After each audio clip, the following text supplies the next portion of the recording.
of exposure, infected subjects exhibit pronounced respiratory distress characterized by shortness of breath, followed by severe nausea and persistent vomiting. These primary reactions are consistent with acute radiation exposure syndrome, suggesting that the infection's onset is directly tied to the organism's emitted ionizing radiation field. However, within approximately 4 to 6 hours post-exposure, patients begin reporting intense localized pain along the spinal column and shoulder blades. Radiographic imaging confirms that this pain correlates with rapid osseous restructuring, specifically, abnormal calcification and protrusion forming along the vertebral ridge. These early formations mark the beginning stage of dorsal spike development, a mutation believed to result from genetic interference caused by residual bioorganic material interacting with the subject's skeletal structure. The process appears both painful and irreversible, with tissue displacement occurring as bone growth pierces through surrounding musculature. Further observation is ongoing to determine whether dorsal development serves an adaptive, defensive, or communicative biological purpose.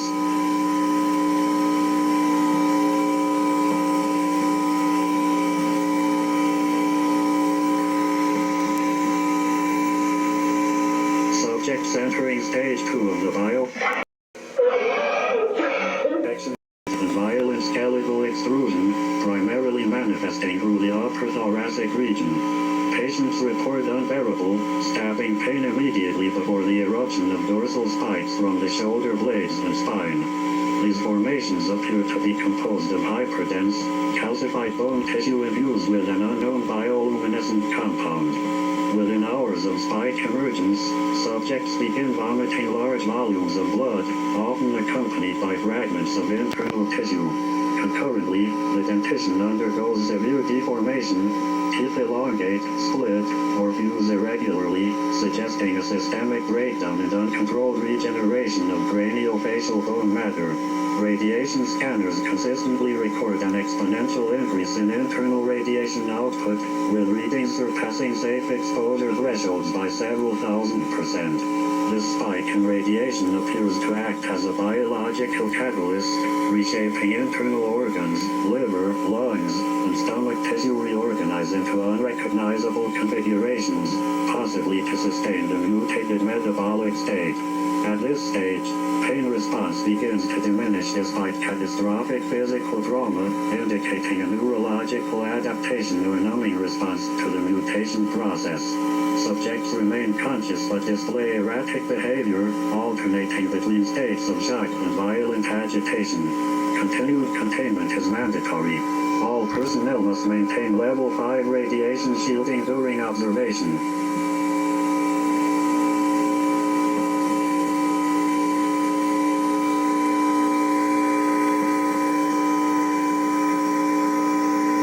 Stage 3 marks the full development of the dorsal and lateral spike structures. The protrusions extend outward from the spine, then forcibly branch into secondary lateral spikes along the rib cage and shoulders. This process often results in severe muscular tearing and skeletal displacement, leaving the subject immobile or twisted into unnatural positions. Patients entering this stage report extreme discomfort and prolonged insomnia, as continuous muscular contractions prevent any form of rest or stabilization. Following the skeletal expansion, patients consistently express intense hunger and dehydration, despite the complete shutdown of digestive efficiency. Neurological scans reveal degradation in visual acuity. Subjects describe blurring, disorientation, and temporary blindness, suggesting radiation-induced optic nerve failure. Within 6 to 8 hours of these symptoms, the epidermal layer begins to slough off, revealing raw muscle tissue and exposed vascular systems beneath. The outer dermis liquefies in sections, replaced by a fibrous, pulsating layer resembling necrotic tissue fused with an unknown organic compound. At this stage, metabolic activity increases to inhuman levels, despite the apparent decay of major organs. The subject's body radiates a faint luminescence, especially around the spine and dorsal protrusions, likely a result of bioradiological energy retention. containment at this point is critical. Stage 3 individuals are considered extremely unstable, both biologically and behaviorally. All personnel are advised to observe from behind reinforced glass barriers with full hazmat containment gear.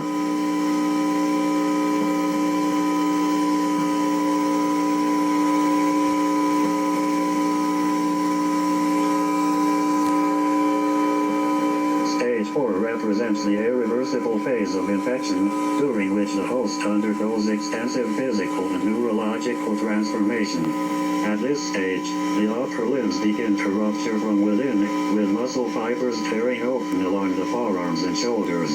These ruptures expose newly formed tissue resembling fibrous tendons intertwined with a hardened, organic substance, possibly serving as reinforcement for increased strength and flexibility. All cognitive function is completely lost. Subjects demonstrate no comprehension of language, commands, or visual stimuli, responding only with low-frequency growls, distorted vocalizations, or violent roars. These sounds appear to serve a communicative purpose between infected hosts, though current analysis remains inconclusive. Regeneration becomes an observable phenomenon in this stage. Tissue damaged by containment procedures or ballistic trauma regenerates within minutes, suggesting that the mutation process enhances cellular repair at an exponential rate. Thermal scans indicate that this regenerative activity produces a large amount of heat, further accelerating internal decay in unaffected tissue. Ocular examination shows complete pupil loss. The eyes appear opaque and bioluminescent under UV light, with no discernible iris or corneal reflection. This change is believed to correspond to a total severance of human identity, marking the transition from host organism to autonomous biological weapon. At this point, the subject is designated as biologically independent and should be classified as non-human. Lethal termination protocols are to be authorized on immediate visual confirmation. Under no circumstances should Stage 4 entities be engaged in close quarters.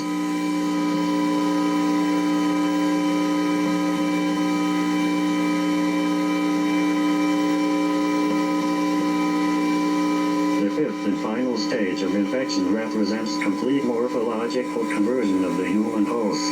At this terminal phase, the skeletal framework undergoes extreme realignment, resulting in elongated and distorted limb structures, most notably within the humerus and ulna.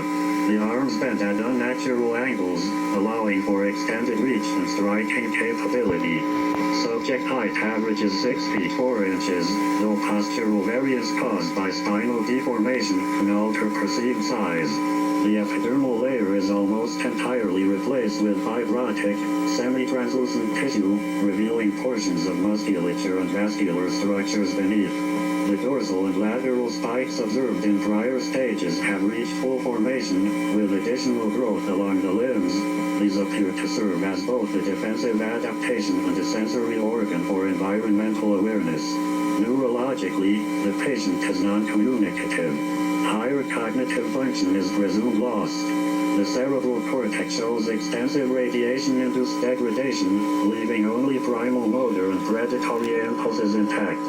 Subjects respond exclusively to motion, sound, and heat signatures. The entity's locomotion speed has been measured to match or exceed that of an average moving vehicle. Strength output, recorded through field testing, is estimated to surpass baseline human capacity by more than 500%, allowing for structural damage to reinforced steel and concrete. Warning to field personnel, direct engagement with Stage 5 entities is strictly prohibited. The organism exhibits high regenerative capability and apparent resistance to small-caliber firearms. Any attempt to contain or neutralize must be authorized under Operation Deep Winter protocols.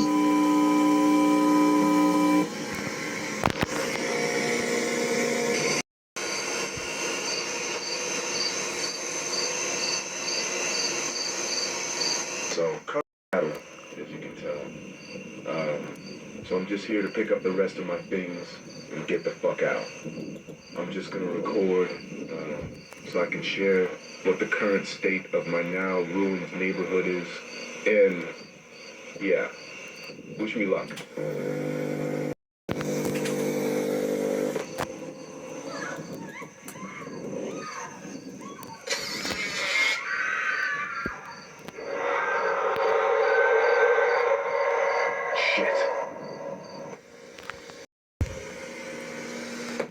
There's the bomb that killed everybody, including that monster. Shit's fucking huge.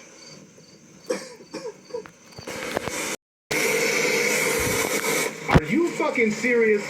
That's my house!